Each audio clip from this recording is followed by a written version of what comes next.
Welcome to this special press conference on Operation Sindoor.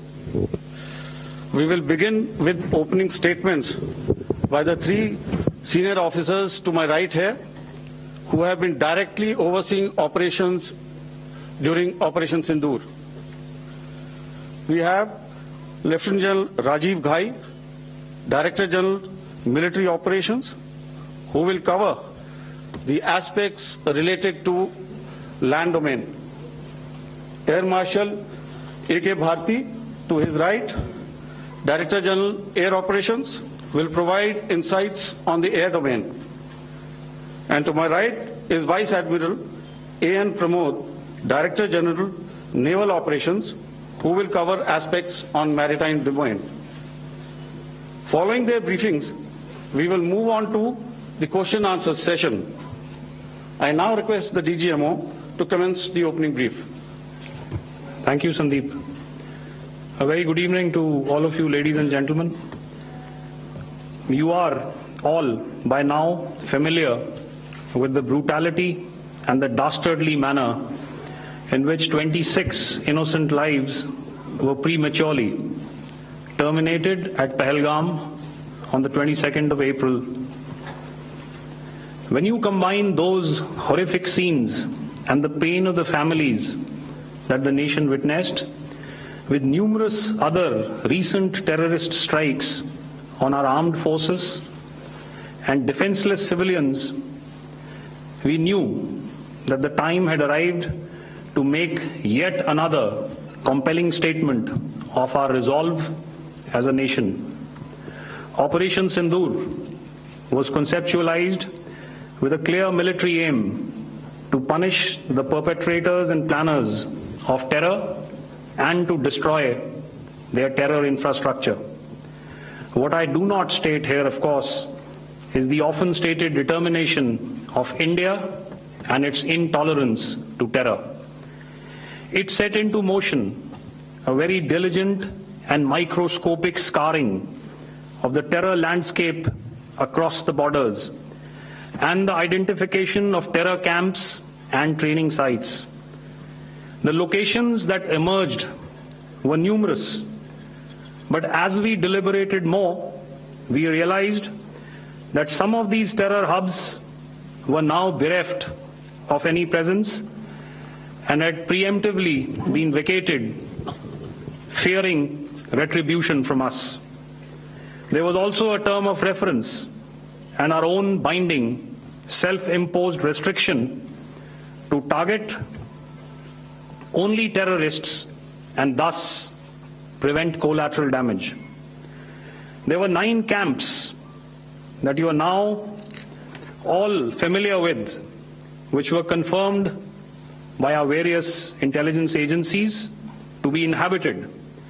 Some of these were in POJK, while there were others that were located in the Punjab province in Pakistan. Nefarious places such as Muridke, the hub center of the Lashkar-e-Taiba, has over the years bred infamous characters such as Ajmal Kasab and the likes of David Headley. What followed was a careful scrutiny of each of these sinister locations, their layout, configuration, even the type of construction in each structure, and the terrain obtained around these. This was with an obvious intent to deduce and identify the exact vector that was required for their neutralization, as also the eyes in the sky that we would send up to ensure that we brought back evidence that we had indeed targeted what we set out to. The precise images of these engagements on that fateful and historical night have already been showcased during the first press statement on the 7th of May that was helmed by our Foreign Secretary. I have no doubt in my mind that we achieved total surprise, and those strikes across those 9 terror hubs left more than 100 terrorists killed, including high-value targets such as Yusuf Azhar, Abdul Malik Rauf, and Mudassir Ahmed that were involved in the hijack of IC-814 and the Pulwama blast. The line of control was also violated soon after by Pakistan, and the erratic and rattled response of our enemy was apparent from the number of civilians, inhabited villages, and religious sites such as Gurudwaras that were unfortunately hit by them, leading to a sad loss of lives. The Indian Air Force played a major part in these strikes by engaging some of these camps, and the Indian Navy provided wherewithal in terms of precision munitions.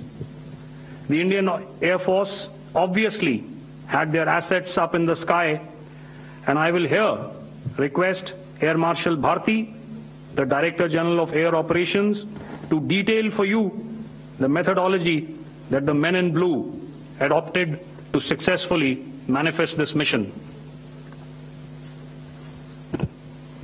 Thank you, Rajiv. A very good evening, ladies and gentlemen. It indeed is a difficult time that we have to come here like this and brief you. We could have done without this, but we had no choice. As the DGMO has detailed, the event was precipitated by the dastardly act at Pahalgam. The sequence of events have already been detailed. We carefully selected the targets, and out of the 9 selected targets, the target systems that were given to the Indian Air Force were the notorious training camps at Bhavalpur and Muridke, these being further from the international boundary. Through critical target system analysis, we analyzed what was to be done to annihilate these targets and plan to engage these targets with precision air-to-surface guided munitions so as to avoid collateral damage. The modalities of planning process I will not go through at this instant. However, what I would like to show you is the results that we achieved through our targeted airstrikes. Could I have the second slide, please?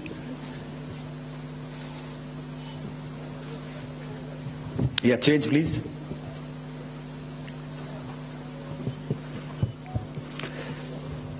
Okay. This is what the terror infra at Muridke looks like. If you see, north is as indicated, and to the right is east, where the international boundary lies. Could we have the next slide, please?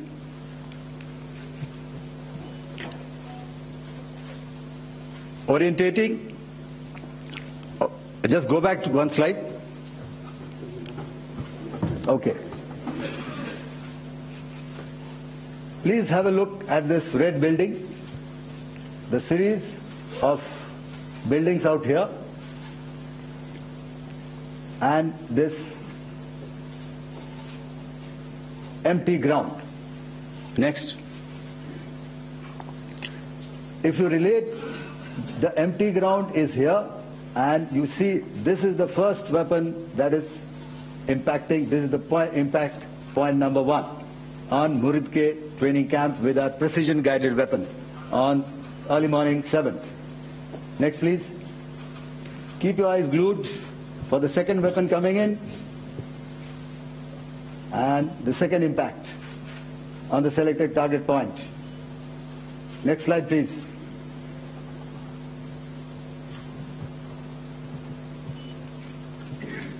Third weapon, third impact. Continue. And fourth weapon, fourth impact. So these, through these targeted and precision targeting, we addressed the target at Murid Cave, which was the turning infrastructure. Can you hear me? All right. Okay, I'll come closer to the mic. Now we go to the next target, which is the Bhavalpur training camp. Next slide, please. Okay, just wait. So the effect, if you see, the impact point, if I can point out, this is the impact point. The ammunition has gone through the roof and it has created a blast inside, the photographs of which you would have, all of you would have seen. And the red building, after that there was this double-story building. It has been completely decimated by precision targeting. Next, please. The target system, which was in the north, a series of buildings. I will show you how it looked. Next. Completely destroyed by our precision targeting. Next. Now coming to Bhavalpur, this is the target complex that we are dealing with, a fairly large target complex. So we had to carefully choose the points that we needed to address, which were high value and which would meet our stated objectives of eliminating the terrorists. I would like to draw your attention to this red canopy, and in relation to that I would cover the targets. One target system is a series of buildings here, other one here, and other one out here. Next slide, please. This is how it looked before, and this is how the building looked after the impact of the weapon. And orientation in relation to this red canopy you can see here. Next, please. Before, next, and after. The roofs have completely collapsed. Next. This is the target system. Next. Precision targeting, and we've achieved our objectives here. Next. All right. So that was what we did on the 7th. Our objective was to address these two terrorist camps, and that we did with precision. And thereafter, we maintained a robust air defense posture, because remember, our objective was to target the terrorists and terrorist infrastructure, not any other infrastructure, not the Pakistani military, not the Pakistani any other infrastructure. So that is what we have maintained on the 7th of May. However, what we saw in the evening of 7th of May, we were saturated with a raid of Pakistani unmanned aerial vehicles and small drones. And these came in waves in our civilian areas, over our military installations, and all of them were successfully intercepted. Few of them did manage to land. However, there was not much damage that they did. And we have our robust counter-US hard kill and soft kill systems which did the job. However, the difference here was that we had targeted the terrorists. The adversary now has targeted our civilians and the military infrastructure. So it had to be responded to. So in a quick and calibrated response, that very night, we struck their radar installations at Lahore and close to Gujranwala, the LYT installation, to indicate to him that we are ready, yet we do not want to escalate. Our fight was with the terrorists and not with the Pakistani military establishment. Thank you. Thank you, Air Marshal Bharti. So, ladies and gentlemen, he's outlined operations not only on the night of 6th and 7th of May, when Operation Sindoor commenced, but also on the subsequent night. Being well aware and familiar with the congenital and impulsive nature of our adversary, and even though we did attempt to reach out and communicate our compulsions to strike at the heart of terror to my counterpart in the immediate wake of Operation Sindoor, the request was brusquely turned down, with an intimation that a severe response was inevitable and in the offing. We were, of course, prepared. Operations on the 7th and the 8th, Air Marshal Bharti spoken about. On the night of 8th and 9th of May, they flew drones and aircrafts into our airspace all across the borders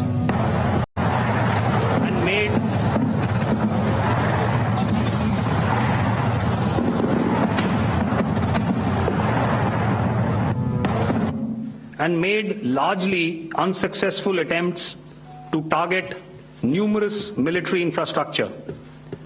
Violations on the line of control by Pakistan also commenced yet again and precipitated into fierce RT engagements.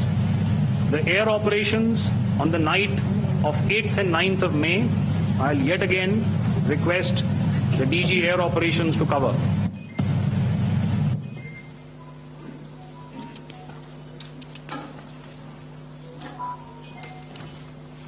So I just covered what happened on the night of 7th and 8th.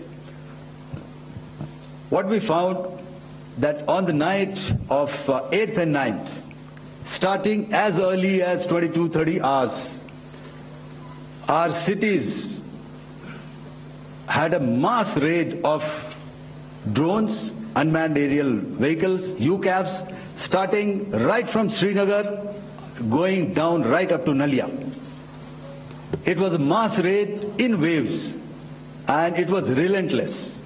However, we were prepared, and our air defense preparedness ensured that there is no damage on ground or to any of the intended targets that the enemy might have planned for. The difference between 7th night and 8th night was that on Jihad class of UAVs, however, these UAVs can go some distance, they are armed. However, on the 8th, UAVs were there, and more numbers of quadcopters, maybe for surveillance or just for harassment of civilians.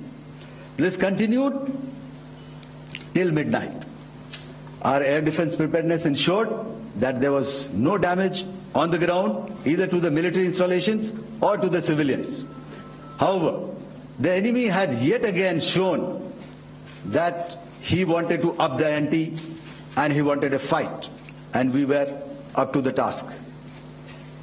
In a measured and calibrated response, we once again targeted his military installations, which included his SAM sites at Malirkant.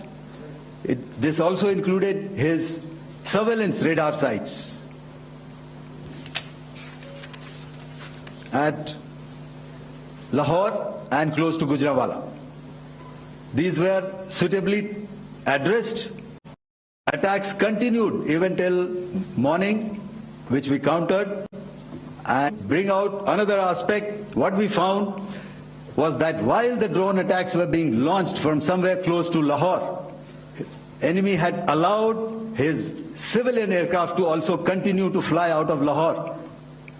Not only his own aircraft, but international passenger aircraft, which is quite insensitive, and we had to exercise extreme caution, even at the cost of some tactical disadvantage, to ensure that there is no damage to any of the civilian aircraft. And this was also brought out in our press briefing during the day. So I will now hand over to my colleague to cover the events of 9th onwards. On land, we also undertook certain measures such as deployment of air defense and electronic warfare assets to establish an integrated grid with the Indian Air Force, and I have seen and heard some of you wax eloquent about the benefits of such an architecture when it comes to negating and combating air intrusions. We also carried out deployment to include movement of our forces in the land, sea, and air domains.